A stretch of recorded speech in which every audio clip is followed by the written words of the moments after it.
Hi everybody, today I'm excited to share a tip with you that is actually a little bit challenging, but I have complete confidence in you guys that you can stick with me. One of the things that I'm really passionate about when I think about professional development and executive development, it's about not just optimizing our revenue line, which is basically outputs and achievements in professional development terms, but also reducing our cost. Every business knows that you can't just increase your revenues, you also have to reduce your cost. And today's tip is all about reducing the cost on ourselves of what I will refer to as automated negative reactions. That reactive state where we're actually in a habit pattern. We are reacting negatively to individuals or to situations in a habitual way. So there's a real cost to that. There's a real cost to our health. There's a real cost to our productivity. There's a real cost to our energy level. There's a real cost to the way in which we interact with other humans. And I want to tackle today a powerful tip that can be very transformative, but isn't easy and takes a lot of practice to develop. So let me just give you a little bit of a framework to talk through, and then we'll talk through a real live example.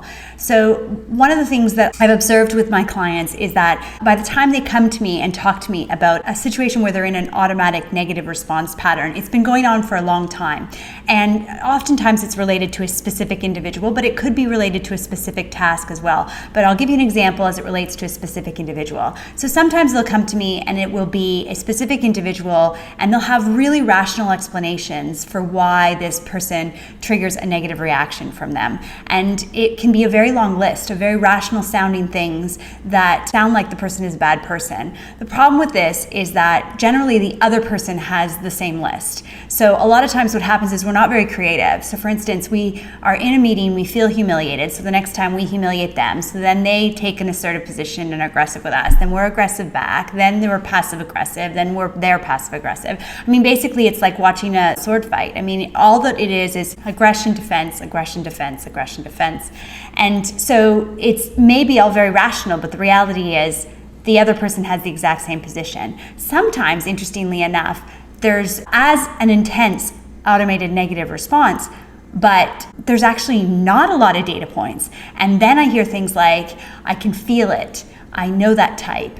Instinctively, I know. I've seen this before. So what's fascinating about that one is it's easier to call out because it's easier to recognize that it's probably not very logical. I mean, as humans, we don't even have the same fingerprint. So to assume that a different individual in a different context can be repeating an exact same pattern with any kind of accuracy whatsoever to something that's occurred in your past is something we probably need to call our bluff on. So why does it happen? Why do we have these automated negative responses? It's just a habit. It's like biting your nails.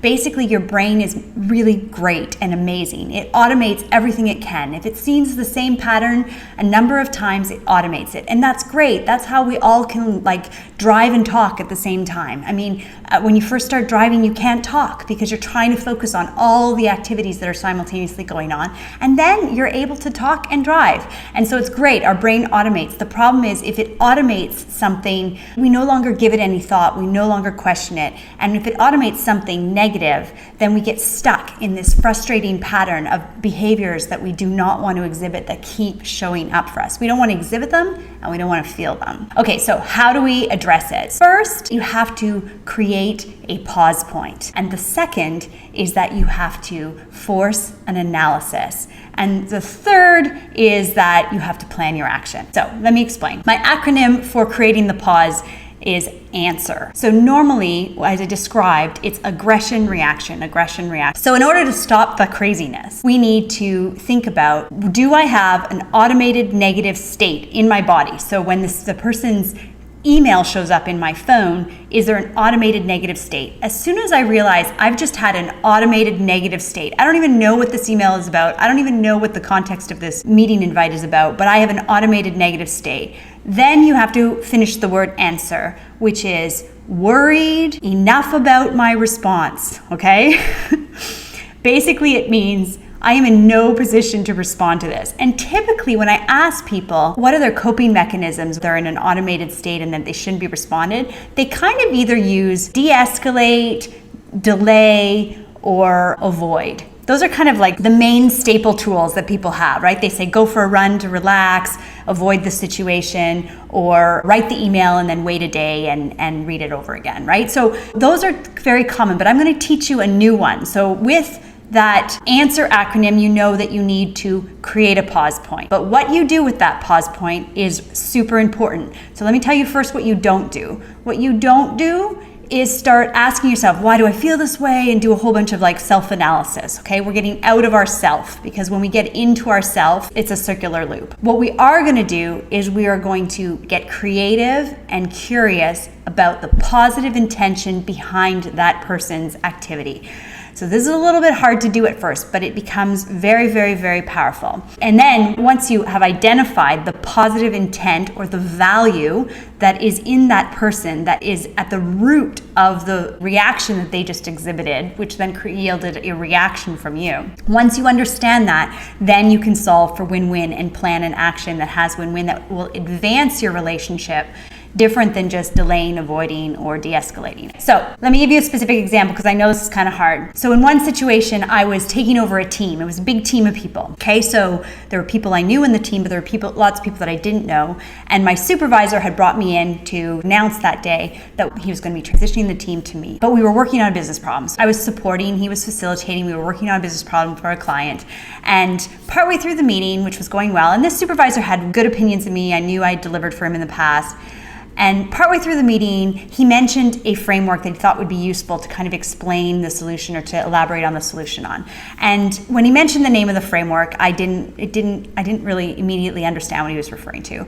And so he said, Marisa, pull up that framework. And I was like, I'm not sure I know what framework you're referring to. And he kind of repeated it, and I still didn't really understand what he was referring to.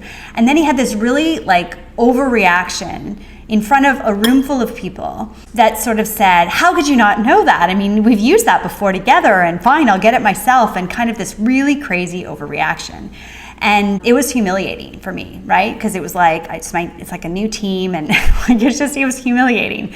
And I was upset. And so there's a part of me that just wanted to, after the meeting, of course, go back to him and react and say, how dare you do that? That was really inappropriate. It really humiliated me in front of the team. All that kind of stuff that we would normally do, right? Or then maybe I'd wait a day and see if it blew off or whatever. But those are not what this tip is about. What this tip is about is what I did do, which was I sat there. I created a pause point because I knew I had an automatic negative state associated with his activity, and I was worried enough about my response to reflect, okay? And what I started to do was think, what on earth could be the positive intention behind him humiliating me in front of my new team, right? What on earth could it be? And it takes some digging. But what I came up with was, I know he thinks well of me. I know he needs to transition this team to me. I know that he wants me to do well.